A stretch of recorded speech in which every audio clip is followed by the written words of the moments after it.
Friends, रेनेटस hair care को और अच्छी तरह से समझने के लिए हम लोग पहले एक वीडियो देख लेते हैं, जिससे कि थोड़ा बहुत हेयर के बारे में हमें आइडिया हो जाएगा। और उसके बाद हेयर की अलग अलग समस्याओं के बारे में समझेंगे, और हमारे जो हेयर केयर के 3 प्रोडक्ट्स हैं वो कैसे उनका समाधान करेंगे, इसके बारे में भी हम जानेंगे। Hair we can see is a dead protein called keratin. Keratin is colorless and arranged in overlapping scales, which makes hair flexible. The hair cortex contains pigment that gives hair its color. Hair with abundant pigment is black, less is brown or red, and no pigment, white. Hair grows about 6 inches a year from the living root. Balding results from reduced hormone levels in both men and women. Each follicle has a small muscle that raises and lowers the hair, trapping warm air in winter and blocking out the sun in summer. Hair glands produce an oily lubricant called sebum that keeps hair from drying out. A yeast eats sebum, irritating the scalp, causing cells to die. Dead cells appear white and are called dandruff. तो जैसा कि इस video में बताया गया है कि dandruff क्यों होती है, स्कैल्प ड्राई क्यों होती है, बहुत ज़्यादा किसी के चिपचिपे बाल होते हैं वो क्यों होते हैं, लंबे समय तक हेयर की केयर ना करने की वजह से क्या होता है। एक बार म्यूट करके मैं यही कमेंट्री आपको या यही जो नरेशन है या ये विवरण है वो मैं आपको हिंदी में देने की चेष्टा करता हूँ। ये बाल होते हैं, बालों की जड़ होती है, और जड़ ओवरलैपिंग स्केल्स में अरेंज होती है ताकि वो मूव कर पाए और एक के साथ एक ग्रो कर पाए। हेयर कॉर्टेक्स इसे कहते हैं। अंदर एक तार की तरह होता है, जैसे कि हमारे इलेक्ट्रिक के वायर में होता है, और ये ग्रे होता है अगर पिगमेंट ना हो तो, और ज्यादा काला होता है जब पिगमेंट बहुत ज्यादा हो तो ये एक 6 इंच बढ़ सकता है हेयर 1 साल के अंदर अंदर। 6 इंच 6 फीट ऐसा कुछ। तो और ये बहुत फ्लेक्सिबल होता है ताकि अगर कोई खींचे भी तो जल्दी से निकले नहीं। और ये सूरज की धूप को रोकने के लिए एक ऐसी चीज होती है। साथ ही साथ एक लुब्रिकेंट बनाता है, मतलब बालों के रूट्स, जिसको सीबम कहते हैं। और जब यीस्ट इसको खा लेती है तो वो हमारी डैंड्रफ में तब्दील हो जाती है। तो ये कुछ जानकारी है जो हम लोग ध्यान देंगे अपने आगे वाले जो सेक्शन, हम आगे जो चल रहे हैं, ये जानकारी का बेस काम आएगा हमें आगे वाली जानकारी को समझने के लिए। फ्रेंड्स, बहुत सारे लोगों को आपने देखा होगा डैंड्रफ होती है, तो एक तरह की खास यीस्ट जमती है हमारे स्कैल्प के ऊपर, जो कि हमारे मतलब ऊपर वाली जो हमारे त्वचा है उसको खाती है या सीबम्स को खाती है, और वो पपड़ी जम जाती है, जिसकी वजह से बहुत खुजली भी आती है। मतलब कह लीजिए या तो सफेद या तो येलो कलर का एक पपड़ी जो है स्कैल्प के ऊपर से निकलती है, और इसकी वजह से बहुत खुजली भी आती है।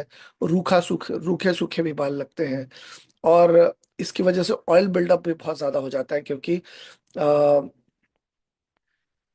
अंदर से जो सीबम निकल रहा है वो तो लगातार निकल रहा है, और उसकी वजह से चिपचिपापन होता है, और फंगल इन्फेक्शंस भी हो जाते हैं लंबे समय में अगर इसकी देख रेख ना की जाए तो। आगे चल के बताता हूँ ये फंगल इन्फेक्शन किस तरह के हो सकते हैं। जब हम रेनेटस के शैम्पू का इस्तेमाल करते हैं, आप सोच रहे होंगे कि शैम्पू के बारे में मैं बता रहा हूँ, बहुत ही जल्दी शैम्पू कंडीशनर जो है वो आप सभी के बीच आ जाएगा। जैसा पहले था वैसा ही शैम्पू या उससे बेहतर, लेकिन उसकी जो कह लीजिए उसकी जो पैकिंग है वो थोड़ी चेंज हो जाएगी, लेकिन आपके पास शैम्पू बहुत ही जल्दी आप लोगों के हाथों में होगा। तो रेनेटस शैम्पू में एंटी फंगल प्रॉपर्टीज हैं, और वो उसके इंग्रेडिएंट जैसे कि एलोवेरा, वो फ्लेकीनेस और खुजली को रोकता है, गंदगी को साफ करता है, और स्किन को नरिश करता है, क्योंकि ये जो हमारी स्कैल्प है, ये जो हमारी खोपड़ी की चमड़ी है उसको स्कैल्प कहते हैं। तो ये भी एक तरह की चमड़ी ही है, लेकिन इसको क्योंकि सूरज की धूप नहीं मिलती, बहुत ज्यादा हवा नहीं मिलती, इसकी वजह से अंदर सूरज की धूप न मिलने की वजह से काफी सारे फंगस और बैक्टीरिया पैदा हो सकते हैं, जिसकी वजह से लंबे समय में काफी सारी दिक्कतें आ सकती हैं। तो उसको साफ करने का काम शैम्पू का है। और साथ ही साथ जब हम हेयर क्रीम की बात करें तो ये काफी स्कैल्प की ड्राइनेस को हटाती है और हाइड्रेशन प्रोवाइड करती है। जैसे कि हमारे शरीर को पानी चाहिए, हमारी स्किन को पानी चाहिए, ठीक वैसे ही हमारे स्कैल्प को भी पानी चाहिए। ये जो खोपड़ी है, हमारी खोपड़ी की जो चमड़ी है उसको भी पानी चाहिए। लेकिन उसको दिन भर तो मिल नहीं पाता। हम लोग जब नहाते हैं तब उसको सिर्फ पानी मिल पाता है। तो अगर वो चमड़ी सूख जाए, और सूख कर मान लीजिए ठंड में या गर्मी में पसीना आता है, तो पसीने से एक अलग तरह की समस्या वहां पैदा होती है। और जब ठंड होती है तब एक अलग तरह की समस्या वहां पैदा होती है। तो जब हम हेयर केयर क्रीम का इस्तेमाल करते हैं, तो उसको नमी बनाए रखने के लिए या उसकी हेल्थ बनाए रखने के लिए उसमें काफी सारे ह्यूमक्टेंट्स होते हैं जो कि उसको मेंटेन करने में मदद करते हैं। इसके अलावा हेयर सीरम की अगर बात करें, तो स्कैल्प को में इरिटेशन ना हो, उसको स्मूथ बनाया जा सके, और साथ ही साथ किसी भी तरह का इरिटेशन या किसी भी तरह के मतलब उसको काम करने के, यानी कि उसको शांत करने के, उसको मतलब रूखा सूखा ना होने देने के, उसके अंदर काफी सारे इंग्रेडिएंट्स होते हैं जो कि डैंड्रफ से बचाने में एक कंप्लीट प्रोटेक्शन, ये तीनों प्रोडक्ट जब हम इकट्ठे यूज करते हैं तो डैंड्रफ से कंप्लीट प्रोटेक्शन हमें मिलता है। अमूमन देखा यह जाता है कि अगर कोई सिर्फ यूज कर रहा है शैम्पू कंडीशनर, तो वो डैंड्रफ जाती है लेकिन फिर वापस आ जाती है। जब शैम्पू करना थोड़ा सा मिस हो जाता है तो वो डैंड्रफ बहुत ज्यादा दिखती है। तो डैंड्रफ को सिर्फ दबा सकती है। लेकिन जब हम हेयर केयर क्रीम और हेयर सीरम दोनों इस्तेमाल करते हैं, तो इससे क्या होता है कि लंबे समय में जो कारण है डैंड्रफ के बनने का, जिसका मेडिकल टर्मिनोलॉजी भी यहाँ पर है लिखा हुआ, सिबोरिक डर्मेटाइटिस इसका साइंटिफिक नेम है। तो ये जो है लंबे समय में हमें hair serum, hair care cream और हमारा जो रेनेटस शैम्पू कंडीशनर है, उसके इस्तेमाल से लंबे समय में इसके कारण को से छुटकारा पाया जा सकता है। इसके अलावा हेयर लॉस, बहुत सारे लोगों को समस्या होती है हेयर लॉस की, जिसको एलोपेशिया भी कहते हैं। इसका कारण क्या है, ये इसका डिस्क्रिप्शन क्या है। जब बहुत ज्यादा बाल झड़ने लगे या बहुत, मतलब यहाँ गंजापन हो जाए, ये स्ट्रेस की वजह से भी हो सकता है, तनाव की वजह से, न्यूट्रिशन के या आहार के अभाव में भी हो सकता है, आपके हार्मोन्स अगर बहुत ज्यादा उथल पुथल हो रहे हो तो भी हो सकता है। इसके अलावा जेनेटिक फैक्टर से भी हो सकता है, यानी कि आपके पिताजी, आपके दादाजी, नाना जी, अगर उनको भी ये समस्या रही है तो वो समस्या आपको भी देर सवेर आएगी जरूर। लेकिन इस चीज को रोकथाम की जा सकती है, इस प्रोसेस को स्लो किया जा सकता है। कैसे स्लो किया जा सकता है? अगर आप रेनेटस शैम्पू का प्रयोग करते हैं, तो आपके हेयर के जो फॉलिकल्स हैं, बालों की जो जड़ें हैं, उसको वो प्रोटेक्ट करती हैं, उसको वो रोकती हैं, उसको वो साफ करती हैं। क्योंकि बहुत सारे केमिकल्स, जब हम केमिकल वाला शैम्पू इस्तेमाल करते हैं, तो जब जिस दिन हम शैम्पू करते हैं उस दिन हमारे बाल बिल्कुल सिल्क जैसे लगते हैं, लेकिन अगले दिन हमारे बाल बिल्कुल जूट जैसे हो जाते हैं। तो क्योंकि केमिकल, बहुत हाईली केमिकल का प्रयोग किया जाता है उसमें। लेकिन जब हम ऑर्गेनिक शैम्पू, यानी कि हम रेनेटस शैम्पू का जब प्रयोग करते हैं, तो हमारे हेयर फॉलिकल्स, हमारी जो जड़ें हैं, उसको मजबूत किया जाता है। और बायोटीन और नेचुरल ऑयल्स होते हैं इसके अंदर, जो पौधों में और जो प्राकृतिक वनस्पतियों में होते हैं, जो कि हमारे हेयर की रूट्स को मजबूत करने में बहुत काम आते हैं। इसके अलावा हेयर केयर क्रीम क्या करती है, वो पोषण देती है ताकि हेयर का जो शाफ्ट है, मतलब हेयर का जो लंबाई है, वो मजबूत हो पाए और टूटना हेयर का कम हो जाए। इसके अलावा हेयर ग्रोथ सीरम, जो सीरम अगर हम प्रयोग करें, तो दोबारा हेयर को उगाने में इसका काफी बड़ा योगदान है। और इसके अंदर नेचुरल पेप्टाइड्स होते हैं जो कि ऐसा करने में शरीर की मदद करते हैं। तो ये अगर हम तीनों प्रोडक्ट इकट्ठे यूज करें, तो हेयर फॉल जैसी समस्या ना होगी, ना लंबे समय में हमें सताएगी। तो आप इन तीनों प्रोडक्ट्स का अगर इकट्ठे यूज करेंगे, कैसे यूज करना है ये मैं आपको कुछ ही देर में बताने वाला हूँ। तो ये तीनों प्रोडक्ट्स अगर आप सही तरीके से यूज करते हैं, तो आपको एलोपेशिया या हेयर लॉस जैसी समस्या बहुत ज्यादा नहीं सताएगी। ओके। स्प्लिट एंड्स, मतलब दो मुंहे बाल हिंदी में कहते हैं। इसका मतलब क्या होता है? हेयर भी फाइबर से बने हुए होते हैं। जैसे कि आप देखेंगे कि रस्सी जो होती है, वो कई सारी छोटी पतली रस्सियों से एक साथ उसको इकट्ठा करके बनाया जाता है ना? ठीक वैसे ही बालों के अंदर भी वैसे ही फाइबर्स होते हैं जो कि आपस में मतलब एक साथ उसको रस्सी की तरह पिरोया जाता है। ये नेचुरली होता है। तो हेयर के जो फाइबर्स हैं वो स्प्लिट हो जाते हैं ड्राइनेस की वजह से, हीट के डैमेज की वजह से या लैक ऑफ कंडीशनिंग की वजह से, यानी कि उसके पास सही खुराक नहीं पहुंच पाती है, जिसकी वजह से अब देखिए हमारा हेयर भी एक तरह का निष्कासन है हमारे शरीर का, एक तरह का एक्सक्रीशन है ना। तो ये जब एक्सक्रीशन हमारे शरीर से होता है, तो ये एक्सक्रीशन तभी सही तरीके से होगा जब सही खुराक हमारे शरीर को मिलेगी। जब हमारे शरीर को सही खुराक मिलेगी तो मतलब बाल जो है वो सही रहेंगे और उसकी क्वालिटी सही रहेगी, उसको कोई भी दिक्कत नहीं आएगी। लेकिन अगर लंबे समय में हमारी खुराक सही नहीं रही तो काफी सारी दिक्कतें हमें आ सकती है। तो आप देखें कि आ, आप जब स्प्लिट एंड्स होते हैं, दो मुंहे बाल होते हैं, तो वो फिर रुकते ही नहीं है, वो फिर लगातार बहुत लंबे समय तक होने लगते हैं दो मुंहे बाल। तो आपको दो मुंहे बालों को सही करने के लिए, दो मुंहे बालों को ट्रीट करने के लिए आपको यही करना है कि आप अगर शैम्पू कंडीशनर, हमारा जो 2 in 1 है शैम्पू कंडीशनर, और साथ ही साथ हेयर केयर क्रीम और हेयर सीरम अगर हम इकट्ठे इस्तेमाल करते हैं, तो इससे आ, दो तीन चीजें होंगी। सबसे पहले तो जो खुराक का अभाव था बालों को, वो खुराक मिल पाएगी उसे, उसकी जो ड्राइनेस है वो चली जाएगी, क्योंकि आप hair care cream and hair serum का भी इस्तेमाल कर रहे हैं। और क्या है कि जैसे आ, मतलब मान लीजिए जब ये एक हेयर फॉलिकल है, लेकिन जब सूख जाता है, जब रूखा हो जाता है, तो वो ऐसे खुल जाता है, ऐसे खुल जाता है, ये देखिए ये ऐसे खुल जाता है, मतलब बाहर की तरफ हो जाता है, जिसकी वजह से मान लीजिए ये एक बाल है टोटल, ये एक बाल है, तो वो ऐसे खुल जाता है, उसके एंड्स जो है दोनों ऐसे खुल जाते हैं। जिसकी वजह से क्या होता है कि जब कंघी इसके अंदर से गुजारते हैं हम, तो वो कंघी यहाँ पे जाके अटक जाती है, क्योंकि यहाँ पे इसकी चौड़ाई बढ़ गई है ना। और इसकी वजह से जब हम ज्यादा खींचते हैं तो बाल हमारे कंघी में आ जाते हैं।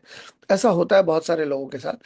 तो जेंटल क्लेंजिंग करते हैं, उसके नेचुरल ऑयल्स जो है उसको वो पोषण देते हैं जो कि उसको चाहिए, और डीप मॉइस्चराइजेशन करते हैं ताकि हेयर क्यूटिकल्स को स्मूथ किया जा सके। इसके अलावा हेयर सीरम जो है वो स्प्लिट एंड्स को टेम्पोररीली जो है वो बंद करती हैं।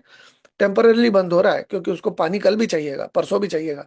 लेकिन अगर आपने हेयर सीरम लगातार लगाया तो वो जो आपको खुराक मिल रही थी, और ये बहुत हद तक पेट की गड़बड़ी की वजह से भी होता है।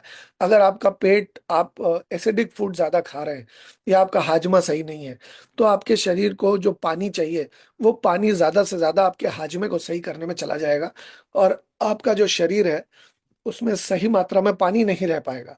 और अगर सही मात्रा में पानी नहीं रह पाता, तो आपको लंबे समय में बालों को पानी नहीं मिल पाएगा, क्यों, बालों को और स्किन को पानी बिल्कुल लास्ट में मिलता है। जो बचा कुचा पानी रहता है वही इनको मिलता है। तो अगर बचा कुचा रहेगा ही नहीं तो बालों को मिलेगा कैसे।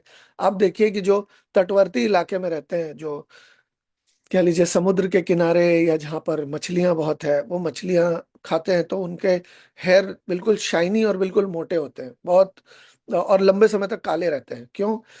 क्योंकि एक तो उसमें विटामिन ई बहुत ज्यादा होता है, और विटामिन ई के साथ और भी जितने भी फैट सॉल्युबल विटामिन होते हैं वो सारे के सारे होते हैं।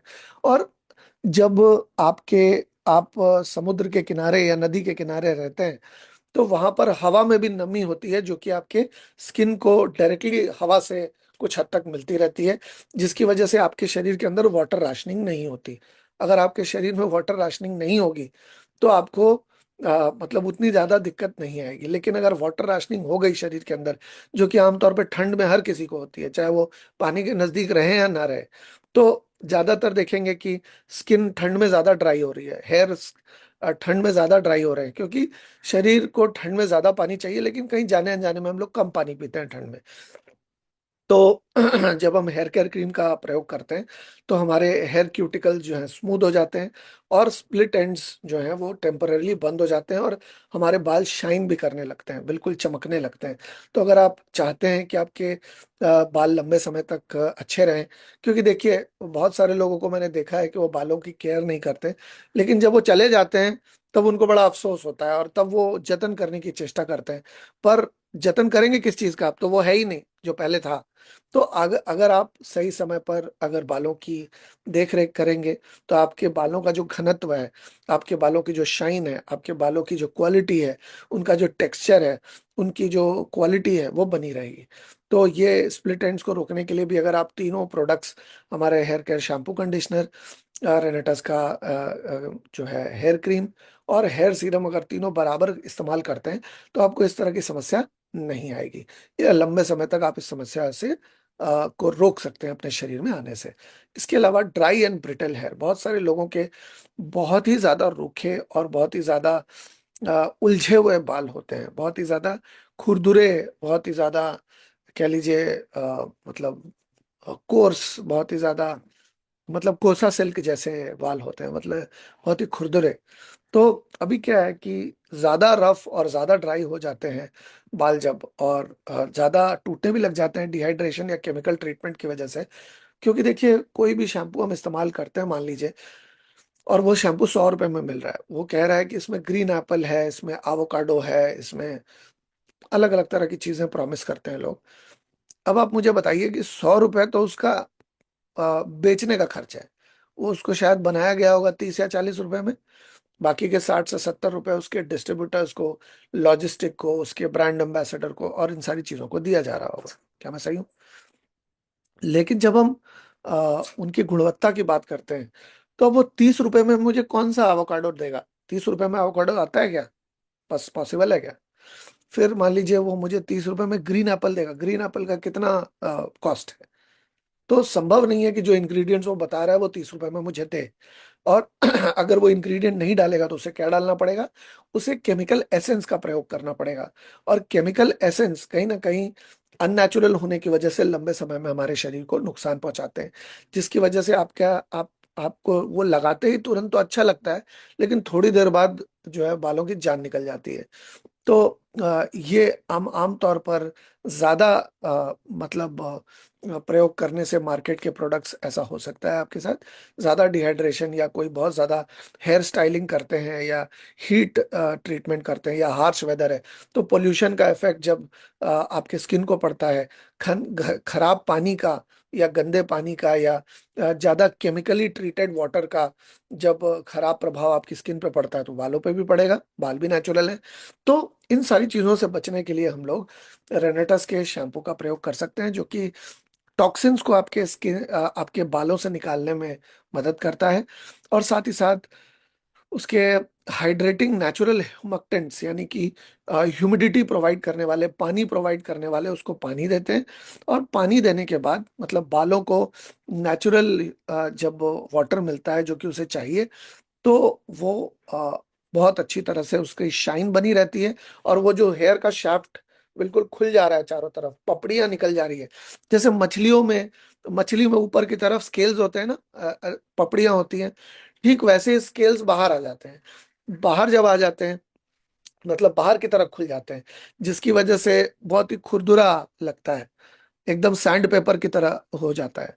तो सैंड पेपर पे तो कंघी निकलेगी नहीं, तो ठीक उसी तरह की दिक्कत आती है वो क्यूटिकल्स। अभी मैं आपको एक वीडियो दिखाने वाला हूँ कुछ कुछ समय में, जिससे आपको समझ में आएगा कि बालों के में भी एकदम मछली के मतलब स्किन में जैसे पपड़ियां होती हैं वैसे पपड़ियां होती हैं।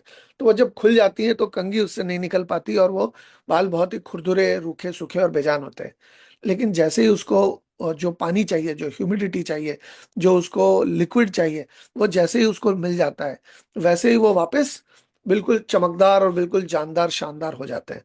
तो जब आप रेनेटस शैम्पू कंडीशनर इस्तेमाल करेंगे तो टॉक्सिन्स चले जाएंगे और नेचुरल ह्यूमक्टेंट्स मिल जाएंगे, जिससे कि वो वापस पहले की तरह सॉफ्ट और मुलायम और काले और बहुत अच्छे नजर आएंगे। इसके अलावा हेयर केयर क्रीम की वजह से मॉइस्चर मिलता है और ड्राइनेस को कम करने में मदद मिलती है। इसके अलावा हेयर सीरम क्या करता है, इंस्टेंट हाइड्रेशन देता है। और लाइट वेट ऑयल्स होते हैं इसके अंदर, जो कि स्किन की क्वालिटी को इम्प्रूव करते हैं और स्किन के शाफ्ट को मजबूत बनाते हैं, क्योंकि ये भी एक तरह का निष्कासन है आपके शरीर का, प्रोटीन एक्सक्रीशन है। प्रोटीन जितना अच्छा होगा आपके शरीर के अंदर, उतना ज्यादा इसकी क्वालिटी बेहतर रहेगी। लेकिन एक बार शरीर से बाहर निकलने के बाद भी इसको नरिशमेंट चाहिए, इसको खुराक चाहिए। जितना अच्छा आपका पोषण होगा, जितना अच्छा आपका खाना, साथ में पानी, और जितने अच्छे आपके ऑयल इनटेक होंगे, क्योंकि इसको मेंटेन करने के लिए इंटरनल ऑयल की जरूरत पड़ती है, जो कि विटामिन ई से बनता है। विटामिन ए से कुछ हद तक बनता है, विटामिन के से कुछ हद तक बनता है, बहुत ट्रेस मिनरल्स में विटामिन डी से भी बनता है। लेकिन इन सारी चीज़ों की अमूमन हमारे शरीर में कमी होती है, जिसकी वजह से देखा यह जाता है कि या तो हेयर टूटते ज़्यादा हैं, बनते कम है, और जो भी हेयर रह जाते हैं उसकी क्वालिटी वैसी नहीं है जैसी कि आज से 10 साल, 15 साल या 20 साल पहले थी। तो आप खुद ही सोचिए कि 10 साल, 20 साल, 15 साल पहले में और अभी में क्या बदला है। हमारा हाजमा बदला है, हमारी उम्र बदली है, हमारा ओवरऑल न्यूट्रिशन कम हुआ है। तो आप देखेंगे कि जैसे मैं अपनी बात करूं तो मेरे जो दादाजी थे, मेरी जो दादी थे, मेरी जो दादी थी, वो उनका जब इंतकाल हुआ, जब उनका स्वर्गवास हुआ, तब भी उनके बाल काले थे। ये मैं मतलब ऐसे नहीं कह रहा हूँ, वाकई में काले थे। और मेरे दादाजी का इंतकाल 93 के एज में हुआ है, और मेरी दादी का भी इंतकाल मेरे समझ में लेट 70s में हुआ, लेट 70s या अर्ली 80s में। मतलब जब उनकी उम्र 80 के आसपास की थी। तो मतलब ये आप सोचिए कि उन्होंने जो न्यूट्रिशन लिया, उन्होंने जो टेक केयर किया, वो अच्छा था, जिसकी वजह से उनके बाल काफी सारे काले थे। तो हम लोग इस तरह की टेक केयर नहीं कर पाते, या आजकल के जो प्रोडक्ट्स हैं, केमिकल प्रोडक्ट्स हैं, वो बहुत ज्यादा नुकसान, कहीं ना कहीं अच्छा करने की जगह हम मतलब अपने ही बाल का नुकसान पहुंचा लेते हैं। वो कहते हैं कि कालिदास जिस डाल पे बैठा था उस डाल को काट रहा था। हम जिस बालों पे नाज करते हैं उन्हीं बालों को काटते हैं, या कहीं ना कहीं केमिकल से उसको नुकसान पहुंचाते हैं। और केमिकल से नुकसान पहुंचाते हैं तो इससे हमें ही नुकसान पहुंचता है। क्योंकि कहीं ना कहीं ये जो बाल है वो हमारी पहचान है। हम हमारी इन बालों से हमारी मतलब पर्सनालिटी शेप होती है। तो अगर हम इसकी देख रेख नहीं करेंगे तो लंबे समय में हम इससे हाथ धो बैठेंगे, या फिर अगर ये होंगे भी तो इतने नुकसान और इतने बेजान दिखेंगे कि हमें मतलब दिक्कत होगी। तो आप अगर रेनेटस हेयर सीरम का इस्तेमाल करते हैं तो वो इसे हाइड्रेट करने में, इसकी ड्राइनेस को हटाने में और इसके खुरदुरेपन को वापस से दुरुस्त करने में आपके शरीर की मदद करेगी। इसके अलावा बहुत सारे लोगों को ऐसे स्कैल्प के इन्फेक्शंस हो जाते हैं जिसको स्कैल्प सोराइसिस भी कहते हैं, और टीनिया कैपिटिस भी इसे कहा जाता है। और भी ऐसे बहुत तरह के हेयर के इन्फेक्शंस होते हैं जिसको अलग अलग नामों से जाना जाता है। लेकिन ये ज्यादातर स्कैल्प की गंदगी को दूर ना कर पाने की वजह से होता है, लंबे समय में देख रेख ना कर पाने की वजह से होता है। तो ये फंगल इन्फेक्शन होता है, जिसकी वजह से खुजली बहुत ज्यादा होती है। और अगर आप बहुत ज्यादा खुजालें तो खून भी निकलना शुरू होता है, स्केली पैचेस निकल आती हैं, और हेयर लॉस भी बहुत ज्यादा होता है ऐसा करने पर। ऐसे में अगर आप रेनेटस हेयर शैम्पू कंडीशनर अगर आप इस्तेमाल करते हैं तो इसके अंदर एंटी माइक्रोबियल एजेंट्स हैं बहुत सारे, जैसे कि एलोवेरा, लिकोरिस। ये क्या करती हैं, फंगल इन्फेक्शन से या माइक्रोबियल इन्फेक्शन से आपके स्किन को बचाती है, जो मतलब फंगल इन्फेक्शन के लिए एक प्रतिकूल परिस्थिति तैयार करती है, या एक लेस फेवरेबल एनवायरनमेंट तैयार करती है। तो एक बार शैम्पू से आपने सफाई कर ली या लेस फेवरेबल एनवायरनमेंट बना लिया, उसके बाद आप अगर हेयर सीरम इस्तेमाल करते हैं, हेयर क्रीम, आपको ऐसे केस में अगर ये हुआ है तो आपको स्कैल्प पे लगाने की कोई जरूरत नहीं है। आपको सिर्फ उसको हेयर के लेंथ पे लगाना है, और हेयर के टिप्स पे लगाना है। हेयर केयर क्रीम की बात कर रहा हूं मैं। और आपको हेयर सीरम आप स्कैल्प पे भी लगा सकते हैं, जो कि सूद करेगा, जो कि जो इन्फेक्शन हो गया है उसको दोबारा से रिवर्स करने में शरीर की मदद करेगा, और एक प्रोटेक्टिव बैरियर बनाएगा इन्वायरमेंटल एग्रेसर्स, यानी कि पोल्यूशन या रेडिएशन या हार्श, अगर आप बहुत ज्यादा धूप में निकले हैं। तो क्योंकि काला रंग एक ऐसा रंग है, काला भूरा जो डार्क कलर होता है, वो एक ऐसा रंग होता है जो कि गर्मी को अपनी तरफ आकर्षित करता है। मतलब मान लीजिए आपके शरीर के अंदर तो ऐसे मतलब पोर्स हैं जो कि ज्यादा गर्मी लगे तो इंसुलेशन के द्वारा पसीना बाहर निकाल सकें। लेकिन आपके जो बाल हैं वो काले हैं, काले हैं, भूरे हैं, या डार्क कलर के हैं, जो भी है। तो जब सूरज की धूप इस पे लगती है तो सबसे ज्यादा गर्म ये होता है, क्योंकि ये काले हैं।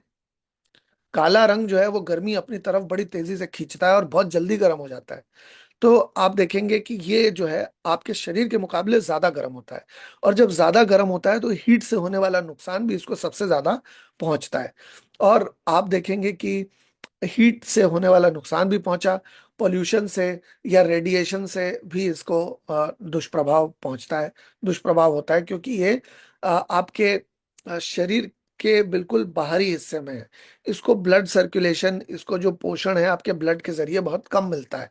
तो इसको, क्योंकि खुराक कम मिलती है, क्योंकि खाना पानी जो भी है वो स्किन के जरिए बहुत कम मिलता है, तो इसलिए आपको ऊपर से इसको कुछ प्रोटेक्शन करने की जरूरत है। अगर आपका डाइट सही है, अगर आपका पेट सही है, अगर आपका water intake through out the year सही है, तो आपके बाल सही दिखेंगे। लेकिन ज्यादातर लोगों का ना तो न्यूट्रिशन सही है, ना तो उनका पेट सही है, ना उनका वाटर इनटेक सही है, जिसकी वजह से बाहर से टेक केयर करना बहुत ज्यादा जरूरी हो जाता है। तो आप देखेंगे कि अगर कोई हेयर केयर क्रीम का प्रयोग करते हैं तो हाइड्रेशन भी होगा और इरिटेशन भी अवॉइड होगा। और अगर हेयर सीरम का भी प्रयोग करते हैं तो एक प्रोटेक्टिव बैरियर बना लेता है, ताकि नुकसान जहां तक हुआ है उससे ज्यादा नुकसान आगे ना फैल पाए, उससे ज्यादा नुकसान तेजी से आपके जो डैमेज है वो हेयर फॉलिकल्स का या आपके हेयर के स्कैल्प का ना हो पाए। इसके अलावा बहुत सारे लोगों के बहुत चिपचिपे बाल हो जाते हैं। उनके मतलब बालों के रूट से जो सीबम प्रोडक्शन होता है वो बहुत ज्यादा होता है, ऑयल प्रोडक्शन बहुत ज्यादा होता है। क्यों ज्यादा क्यों होता है? क्योंकि कहीं ना कहीं उनके बाल में डैमेज ज्यादा हो रहा होता है, इसलिए हेयर फॉलिकल्स मतलब ओवर एक्टिव हो जाते हैं। उन्हें लगता है कि यार डैमेज जो हो रहा है, ज्यादा सीबम प्रोडक्शन कर देंगे तो डैमेज मतलब रुक जाएगा। बिना तेल लगाए उनका उनके बाल बहुत चिपचिपे नजर आते हैं। तो एक्सेस ऑयल प्रोडक्शन जब आपके स्कैल्प में होता है, जब आपके हेयर फॉलिकल्स में सीबम प्रोडक्शन ज्यादा होता है, तो बहुत ही चिपचिपे, बहुत ही मतलब एकदम एक साथ चिपके हुए, एकदम गुच्छे गुच्छे में बाल लगते हैं। और ऐसा तब होता है जब आपने बहुत जरूरत से ज्यादा अगर आप शैम्पू कर लें, या अगर आप कोई ऐसा ऐसा कोई प्रोडक्ट इस्तेमाल करें जो कि ऑर्गेनिक ना हो या जो कि जैविक ना हो। तो बहुत ज़्यादा केमिकल युक्त अगर आप शैम्पू, कंडीशनर या इत्यादि अगर हेयर का कुछ करें, तो आपके ये एक रिएक्शन है जो कि आपके हेयर फॉलिकल्स की तरफ से आता है, एक्सेस केमिकल एक्सपोजर को।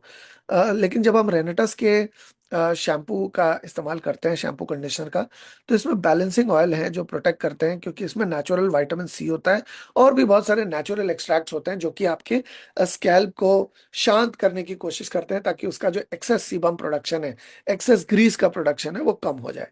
और जब वो कम होता है तो फिर आप हेयर केयर क्रीम और हेयर केयर सीरम के साथ आप उसे नियंत्रित कर सकते हैं, क्योंकि ये लाइट वेट फार्मूला होता है जो ग्रीसी बिल्डअप को कम करने की कोशिश करता है। और साथ ही साथ हेयर सीरम की अगर बात करें तो वो ग्रीसीनेस को कम करती है, आपके हेयर को शाइन देने में मदद करती है। इसके अलावा फिज होता है, बहुत सारे लोगों के पूरे बाल बिल्कुल उलझ उलझ से जाते हैं, कंघी नहीं कर पाते वो बिल्कुल। तो जब अनरूली हो जाते हैं, फिजी हो जाते हैं बाल, मॉइस्चर की कमी की वजह से, ह्यूमिडिटी की कमी की वजह से, या बहुत सारे लोग हीट स्टाइलिंग करते हैं, अलग अलग शेप देते हैं बालों को, अलग अलग हेयर स्टाइल ट्राई करते हैं, उनको ये ज्यादा होने की समस्या होती है। ये जब हम रेंटस का शैम्पू और कंडीशनर का इस्तेमाल करते हैं तो इससे क्या होता है, मॉइस्चर मिलता है। जैसे इसके अंदर एलोवेरा जैसे इंग्रेडिएंट्स होते हैं हमारे शैम्पू में, तो वो बालों को स्मूथ करने में मदद करता है और उसको रिलैक्स करने में मदद करता है, उसको जो नरिशमेंट चाहिए वो नरिशमेंट देता है उसको। और साथ ही साथ हेयर क्रीम क्या करती है कि ये हेयर का जो स्ट्रैंड है, उसका जो फॉलिकल है, उसको मतलब बिल्कुल सपाट करने में या समान करने में, या उसको उसके जो स्केल्स हैं उसको बैठाने में मदद करती है। अभी एक वीडियो में आपको दिखाने वाला हूँ जिसमें आपको समझ में आएगा कि मैं क्या बात कर रहा हूँ। जैसे मछलियों के जैसे जैसे मछलियों के स्केल्स होती हैं, अलग अलग पपड़ी पपड़ी जैसे छिलके जैसे होती है, वैसे हमारे बालों के भी एक छिलके जैसा होता है, और वो पपड़ी की तरह बाहर निकल आता है, जिसकी वजह से कंघी उसमें से पास नहीं हो पाती।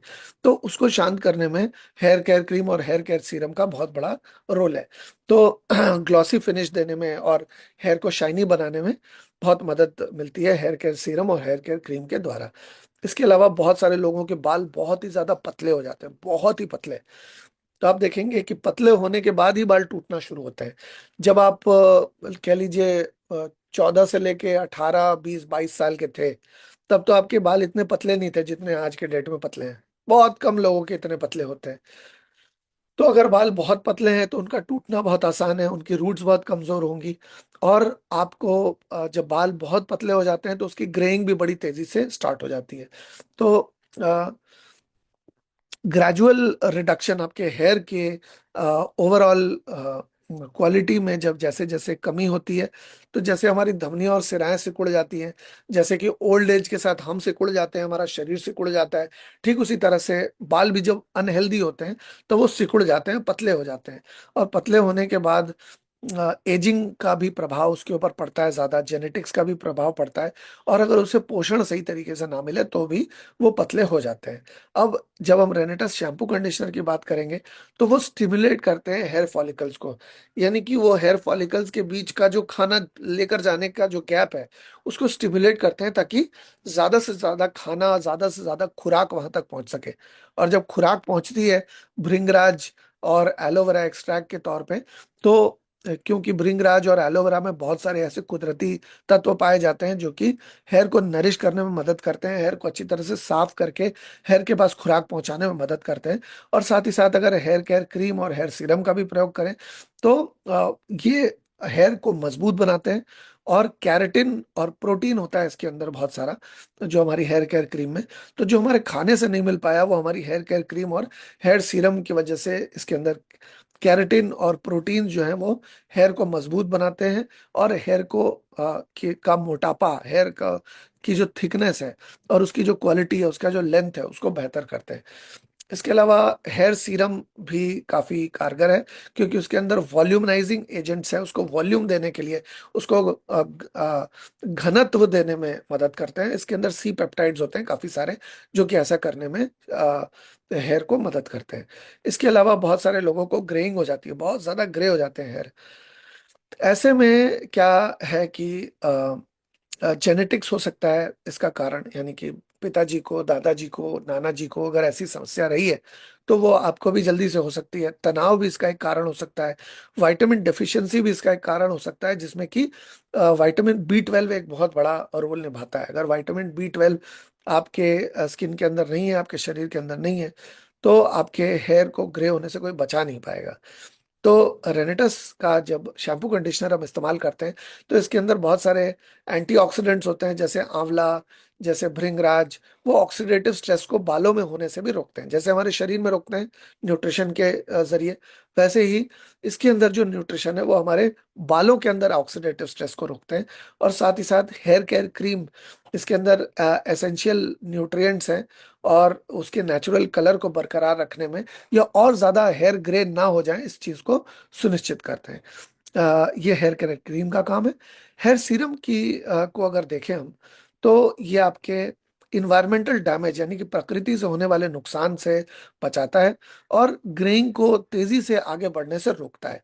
इसके अलावा बहुत सारे लोगों को बाल टूटने की बड़ी समस्या होती है।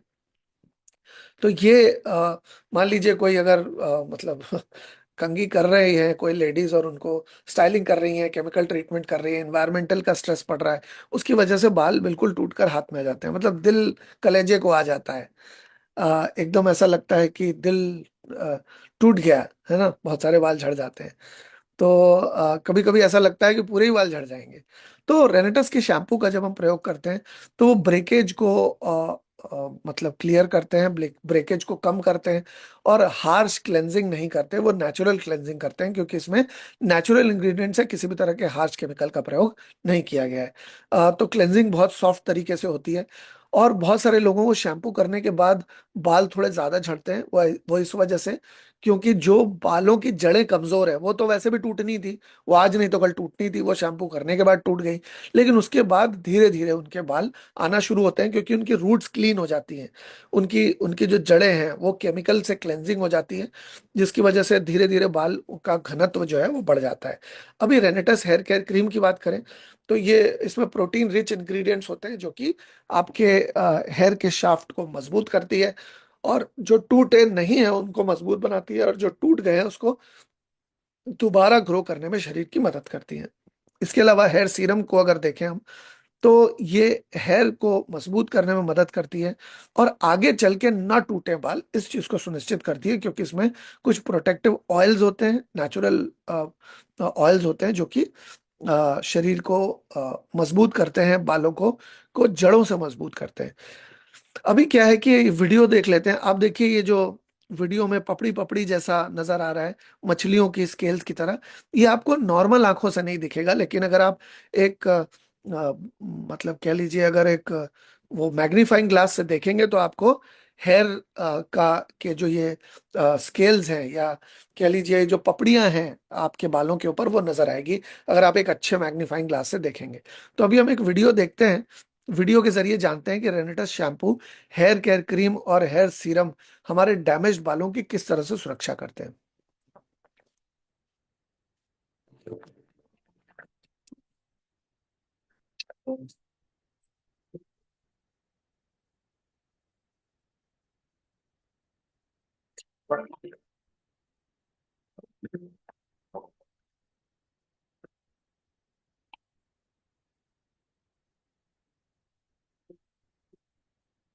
हम लोग एक बार दोबारा देख लेते हैं इसको, क्योंकि हमने देखा कि ये जो पपड़ी पपड़ी निकली हुई थी उसको जब कंडीशन किया गया हमारे हेयर सीरम से, हमारे हेयर क्रीम से और हमारे शैम्पू से, तो वो कितनी कितनी मुलायम और कितने मतलब चमकदार हो गए। एक बार दोबारा देखते हैं।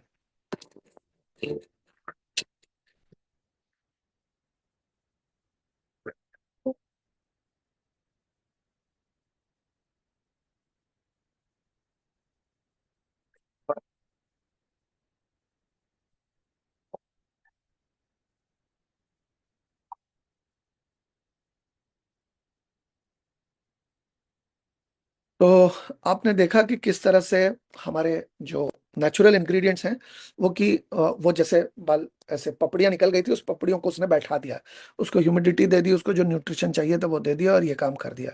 अब हम ये समझते हैं कि इसको इस्तेमाल कैसे करना है। रेनेटस की जो हेयर केयर क्रीम है, वो आपको सबसे पहले शैम्पू करना है उसको अच्छी तरह से। मतलब आपको हेयर केयर क्रीम लगाने से पहले शैम्पू करना है। मान लीजिए अगर गंदे हैं बाल और गंदे बालों पे आपने कुछ क्रीम लगा ली, तो उससे कुछ फायदा होगा क्या? नहीं। आप देखेंगे अगर किसी को चोट लग जाती है तो घाव को साफ करने के बाद फिर उसमें दवाई लगाई जाती है। तो वैसे ही जब आप हेयर क्रीम लगाएंगे उससे पहले आपको शैम्पू करने की जरूरत पड़ेगी। आप अगर अच्छी तरह से हेयर को वॉश कर लें शैम्पू से, और शैम्पू से वॉश करने के बाद टॉवल से पोंछ लें। टॉवल से पोंछने के बाद आप देखेंगे कि आपके बालों में से जो टपक रहे थे, पानी टपक रहा था, वो तो चला गया, लेकिन बाल अभी भी थोड़े गीले हैं। तो उस थोड़े गीले बालों पे आपको स्कैल्प के ऊपर क्रीम लगा लेनी है, और आपको हेयर के वॉल्यूम के ऊपर क्रीम लगा लेनी है, और आपको हेयर के टिप्स जहां पर बाल खत्म हो रहे हैं वहां पर भी आपको हेयर केयर क्रीम अच्छी तरह से स्प्रेड कर लेनी है। जितनी अच्छी तरह से आप उसको उसको चारों तरफ लगाएंगे उतना बेहतर रहेगा। तो थोड़ा थोड़ा लेकर आप एक एक बार में लगाएं। एक ही बार में बहुत ज्यादा ले लेंगे तो आपके बाल बहुत चिपचिपे हो जाएंगे। तो आपको एक ही बार में बहुत ज्यादा क्रीम नहीं लेनी है, थोड़ा थोड़ा लेकर लगाना है, थोड़ा थोड़ा लेकर लगाना है। आपको एक साथ बहुत ज्यादा क्रीम लगाएंगे तो किसी एक जगह पे बहुत ज्यादा और किसी दूसरी जगह पे बहुत कम लगने का पूरा पूरा चांस है। इसके अलावा अपने हाथों से उसको रब करें और जेंटली अप्लाई करें उसको, लेंथ पे पूरी तरह से लगाएं। और आप 20 से 30 मिनट या उससे ज्यादा भी आप इसको रख सकते हैं। आप इसको आधे घंटे, 1 घंटे, 1.5 घंटे भी रख सकते हैं। और उसके बाद आप इसको क्या करिए कि आप नॉर्मल पानी से आप बालों को साफ कर लीजिए। आपको दोबारा शैम्पू करने की जरूरत नहीं है, आपको नॉर्मल पानी से इसको धो लेने की जरूरत है। मान लीजिए कि अगर कह लीजिए आपको अगर हेयर ब्रेक बहुत ज्यादा हो रहा है, तो आप लगाने के आधे घंटे बाद आप वेपर भी ले सकते हैं। जैसे वेपराइजर मशीन होती है जिसमें कोविड में हम लोग वेपर लेते थे, नाक से वेपर लेते थे, ठीक वैसे ही आप तौलिया लगा के आप अपने स्कैल्प पे भी वेपर ले सकते हैं। ऐसे तौलिया लगा लिया और सिर को सामने कर दिया, ताकि वो जो भाप निकल रही है वो आपके बालों पे लगेगी और वो आपके स्कैल्प पे लगेगी। जब जब गर्म भाप लगेगी, तो किसी भी तरह की, हमने अपने न्यूट्रिशन में भी जाना है, न्यूट्रिशन की जानकारी में, कि जब कोई किसी भी तरह की गर्माहट या गर्म जब आपके कहीं स्कैल्प पे लगे, या किसी भी फंगस, बैक्टीरिया, वायरस, किसी भी तरह का एल्गी या ऐसा कोई भी माइक्रो बॉडी हो, तो गर्माहट बर्दाश्त नहीं कर सकते। गंदगी जो है वो आपके हेयर के फॉलिकल्स में से गर्माहट मिलने से वो आपकी निकल जाएगी। तो जब एक बार आप हेयर क्रीम लगाने के बाद ये करते हैं, तो आपके स्किन में से, आपके स्कैल्प में से, आपके बालों में से अगर कोई गंदगी है तो वो निकल जाएगी। और गंदगी के निकलने के बाद आप वापस से थोड़ी देर के बाद, मतलब आप गर्माहट लेने के बाद तुरंत अगर ठंडे पानी से या नॉर्मल पानी से जब आप बाल धोएंगे तो आपको सर्दी लग सकती है। तो आप या तो गर्म पानी का इस्तेमाल करें, या फिर हेयर को वेपर देने के कुछ समय के बाद आप जो है अपने हेयर को दोबारा से पानी से वॉश करना है। दोबारा शैम्पू करने की जरूरत नहीं, सिर्फ पानी से वॉश करना है, ठीक है। अब इसके अलावा ये करने के बाद इसको एयर ड्राई होने दीजिए, इसको ड्रायर का इस्तेमाल मत करिए। आप तौलिए से पोंछ लीजिए और उसको हवा में सूखने का फैला लीजिए, हवा में सूखने का मौका दीजिए। अब सीरम को कैसे इस्तेमाल करना है, आपने अभी जैसे मैंने बताया, आपने हेयर क्रीम का तो इस्तेमाल कर लिया और पानी से उसको साफ भी कर लिया। तो पानी से साफ करने के बाद आपको हेयर सीरम का प्रयोग करना है। Hair serum dropper dropper dropper में होता है। तो आपको हेयर का लेंथ को एक साथ ले लेना है और उसमें ड्रॉपर से करना है और फिर कंघी करना है, ड्रॉपर से लगाना है फिर कंघी करना है, ड्रॉपर से लगाना है फिर कंघी करना है। तो ये आपके स्कैल्प पे भी थोड़ा बहुत लगेगा, आपके लेंथ पे भी लगेगा। और आप चाहें तो जो आपका एक्स्ट्रा आ जाता है वो आप हेयर का जो टिप्स होते हैं, हेयर जहाँ खत्म हो रहा है वहां पर इसको हल्का मसाज भी कर सकते हैं, ताकि टिप्स में सीरम ज्यादा अच्छी तरह से लग पाए। तो इसको इवनली डिस्ट्रीब्यूट कर दीजिए। हीट प्रोटेक्शन जो लोग ज्यादा कर रहे हैं वो ज्यादा सीरम लेंगे, और हीट प्रोटेक्शन जो धूप में जिनका बहुत ज्यादा जाना आना है वो ज्यादा लेंगे, जिसका कम जाना आना है वो कम लेंगे। और इसको थ्रू आउट द डे एक या दो बार भी लगाया जा सकता है। और इसको आप 2 दिन में एक बार तो निश्चित तौर पे कर लें। अगर कोई ज्यादा हेयर स्टाइलिंग कर रहे हैं या ज्यादा डैमेज है तो डेली भी इसको इस्तेमाल किया जा सकता है।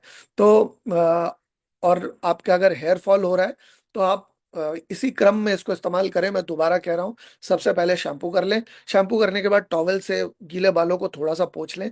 अभी जो डैम्प हेयर रह गया, मतलब हल्का गीला तो रह ही जाएगा, तो उसमें आप जो है हेयर केयर क्रीम लगा लें, स्कैल्प पे भी लगा लें, और आप बालों के लेंथ पे भी लगा लें और टिप्स पे भी लगा लें। और उसके बाद थोड़ी देर बाद आप उसको वेपर ले सकते हैं। आपके स्कैल्प पे जब वेपर लगेगा तो जो केमिकल रेसिड्यू है वो पूरा बाहर आ जाएगा, और आपके हेयर बिल्कुल डिटॉक्सिफाई हो जाएंगे, और आपकी जो रूट्स है वो डीएक्टिवेटेड रूट्स आपकी फिर से एक्टिवेट हो सकती है, जिससे कि आपके बालों का घनत्व जो है दोबारा से वापस आ सकता है। उसके थोड़ी देर बाद आप गुनगुने पानी से या आप नॉर्मल पानी से, मतलब अगर वेपर आपने लिया है तो कुछ देर रुकने के बाद जब आपका टेम्परेचर नॉर्मल हो जाए स्कैल्प का, हेयर का, उसके बाद आपको पानी से वॉश कर लेना है। अभी ठंड है तो आप उसको गर्म पानी से भी कर सकते हैं। गर्म मतलब बहुत ज्यादा गर्म नहीं, बिल्कुल लूक वार्म होगा तो अच्छा रहेगा। उससे आप हेयर को दोबारा से वॉश कर लीजिए, पानी से वॉश करना है। और उसके बाद तौलिए से पोंछ कर आपको दोबारा हेयर सीरम लगा लेना है और कोम्ब कर लेना है। सीरम लगाना है, कंघी करना है, सीरम लगाना है, कंघी करना है। आप देखेंगे बिल्कुल भी आपको दिक्कत नहीं आएगी बालों को लेंथ में करने के लिए। और 1.5 से 2 महीने के अंदर आपको जबरदस्त रिजल्ट आएगा, क्योंकि आप मान लीजिए आपको बॉडी बनानी है, तो आज आपने बहुत अच्छा मेवा खा लिया, दूध पी लिया, घी खा लिया, तो आज रातों रात तो आपकी बॉडी बन नहीं जाएगी, आपको कुछ समय लगेगा। 1-2 महीने में आपको थोड़े थोड़े चेंजेस नजर आएंगे। ठीक उसी तरह से जब आप हेयर सीरम और हेयर केयर क्रीम और हमारा जो शैम्पू कंडीशनर है उसको भी इस्तेमाल करीब 6 से 8 हफ्ते कर लेंगे, उसके बाद आपके हेयर में वो शाइन देखने को मिलेगी। क्योंकि लंबे समय तक ये करने पर आपके बालों को लगातार वो न्यूट्रिशन, लगातार वो खुराक मिलेगी, जिससे कि वो अपने आप को मजबूत बना पाए। और जब लगातार ये खुराक मिलेगी तो अच्छी तरह से आपके बाल मजबूत हो पाएंगे। और मजबूत होंगे तो वो आपकी शान को लंबे समय में बढ़ा पाएंगे।